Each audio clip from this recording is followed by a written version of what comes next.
This portion of the news brought to you by McDonald's. McDonald's, I'm loving it. Well, it's just under 2 weeks to go before the new school year begins, but are there any outstanding school concerns? Well, we put that question to the president of the Bahamas Union of Teachers, Belinda Wilson, during the opening session of the Principal's Workshop for Public Schools. The schools that we are concerned about would be Crooked Island High School and Gregorytown Primary School. And I must say that I would have met along with a few of my executives with the minister. So those the repairs for Crooked Island High School is on schedule. Gregorytown Primary, however, they will have to remain in the temporary facilities that they're in now because they're going to build a new school, and we're definitely supportive of that because every time there is a hurricane or heavy winds or rains, the school gets damaged. So they've identified a new location. Now, the BUT president also told us that a request was sent into the Ministry of Education to have at least 2 principals removed and reassigned from their current locations in the upcoming school year. Concerned though about there are 2 principals in particular. I'm not going to say their names at this time, but one in New Providence and one in Grand Bahama, that we've already placed the minister and his team, the permanent secretary and the director, on notice that the union and the teachers are not prepared to work with those 2 teachers for this new school year. They've not been guiding the academic standards of the school, and the work environment is very hostile, and the teachers are very uncomfortable in their work environment, and we think it best for both of those principals to be reassigned to other locations, most likely in the Ministry of Education.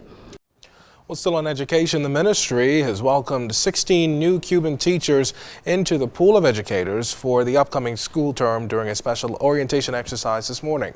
Well, the new teachers who just arrived in the Bahamas today will be specializing in areas like Spanish, special education, math, and science. They're also expected to join nearly 200 new teachers for an official orientation exercise tomorrow at the Uriah McPhee Primary School. With some 33 Cuban teachers currently in the public school system, Director of Education Patricia Collins says despite the saga involving both countries, that is the Bahamas and Cuba, the relationship hasn't been affected. However, she says the ministry is still facing a shortage. We face challenges in effectively staffing our schools. Also, because of our population size, we are unable at this time to produce all of the teachers we need to meet our needs, especially in the area of special education and the sciences. And so we welcome our sisters and brothers from Cuba. We have found them to be diligent, we have found them to be hardworking, and we have found that they're just very quickly, and in some of the family islands, they become a real part of the community. Well, the new Cuban teachers are excited about the new academic year. We expect to be teaching in school where we can share our experiences, where we can teach Spanish, and we hope that all our students will be speaking Spanish soon. So I guess it will be a great time. So far, we have here teachers for 10 years now, and they have been adapting quite well, and things have been running smoothly concerning education and the tasks they have been developing up to now in different schools and different areas of education. The senior pastor of Mount Tabor Full Gospel Baptist Church, Bishop Neil C. Ellis, has announced his resignation as the second presiding bishop of the Full Gospel Baptist Church Fellowship International after 20 years of service. The resignation takes effect immediately. In a letter addressed to the International Presiding Bishop, Paul S. Morton, Bishop Ellis said that he was satisfied after much prayer and reflection that the Holy Spirit is now leading him to bring this season of his life in the fellowship to a close. According to a statement released today, the decision comes on the heels of a surprise move that shocked the international and local Christian communities this past July at the fellowship's international conference in Louisville, Kentucky, when Ellis pulled out of a two-way race for the leadership of the Christian group to avoid, or to quote, avoid a possible division within the fellowship. The fellowship president, Bishop Morton, will demit office in 2015. Well, the significant impact of a pioneer in the field of education will be remembered during a distinguished lecture mounted in her honor. The second Keva M. Bethel special lecture presentation will be held tomorrow evening at the College of the Bahamas. The event is being viewed as a unique opportunity to celebrate the vast impact of the first female principal of the college and observe a unique milestone in the college's development. Bahamian writer and cultural advocate Mrs. Patricia Glinton-Micolas will speak on various aspects of emancipation and independence. Director of Distance Education at COB, Edward Bethel, the son of the late Dr. Keva Bethel, and Director of Development at the college, Davinia Blair, views Wednesday's lecture as important for national growth. The topic is going to be challenging, but enlightening, and also it's going to be one that gets us thinking about nation building. And you know, this is the 40th anniversary. We say it over and over and over. It's a time to pause, reflect, and chart our way forward. I think this lecture is going to be a pivotal part of that process. Well, Ms. McCullis is going to be speaking on, she's going to be giving a modest proposal on a truer emancipation and a truer independence. So we expect really for her to dig deep into this concept of how we move towards emancipation, how we move towards independence, but different types of independence, different types of emancipation, things that involve our economy, things that involve our history, that involve our government, who we are as a nation, the different aspects of our culture all lead to, as individuals, the way we emancipate ourselves and we become independent individuals. In recent weeks, a number of persons have been reported missing. While some persons have been reunited with loved ones, sadly, the search continues for others. Head of the Central Detective Unit, Superintendent Paul Roll, said there's no set time that one should wait if it's expected that a loved one is missing. Additionally, Roll said providing a photograph, a list of persons, friends, and hangout spots is also helpful in such cases. If you have a minor doesn't show up home, that's the time to report them missing.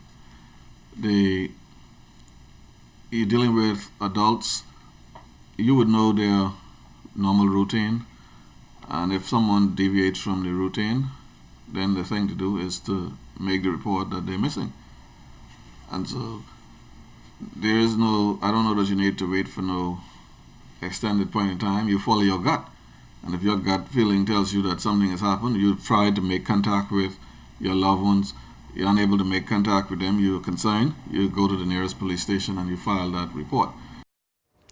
Several photographers and a veteran journalist are among the more than 100 black and white portraits expected to be featured in the second year of the Bahamian project called the Bahamian or the Dream Team. The first year of the Bahamian collection was unveiled back in July, where 40 Bahamians from all walks of life were showcased to commemorate the country's 40th independence celebrations at the National Art Gallery. Organizer Duke Weld says this project is a community outreach initiative displaying a positive Bahamian spirit. He also told us what we can expect from the second phase of the project. The second year will conclude next July with a major exhibition at the Central Bank of the Bahamas Gallery featuring the work of these over 20 local portrait photographic artists. Also in the second year, we'll continue to hold free photography workshops for children throughout the islands of the Bahamas, creating an army of young photographers who will be encouraged to photograph the good people in their families and neighborhoods. The children who do not have cameras will be given disposable cameras, and we will be holding a separate exhibition of the portraits taken by our young photographers. We're also working on completing a documentary film on the making of the project, and there are plans for a coffee table book. Queens College is set to construct a new 8-classroom block for the high school at a cost of just under $1 million. A groundbreaking ceremony was held yesterday at the school's Village Road campus.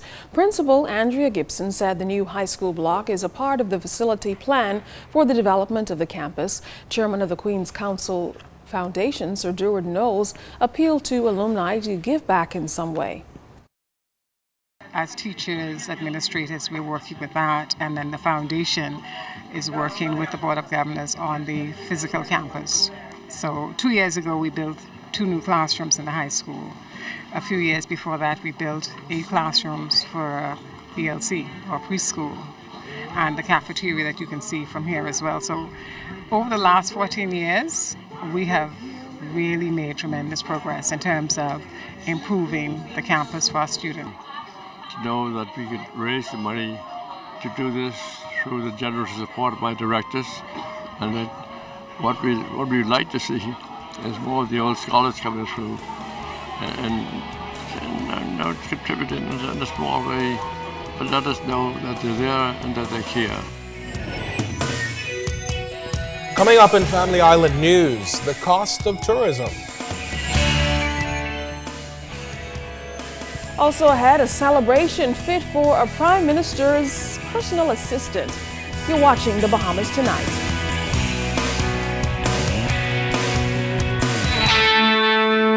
This portion of the news was brought to you by McDonald's. McDonald's, I'm loving it.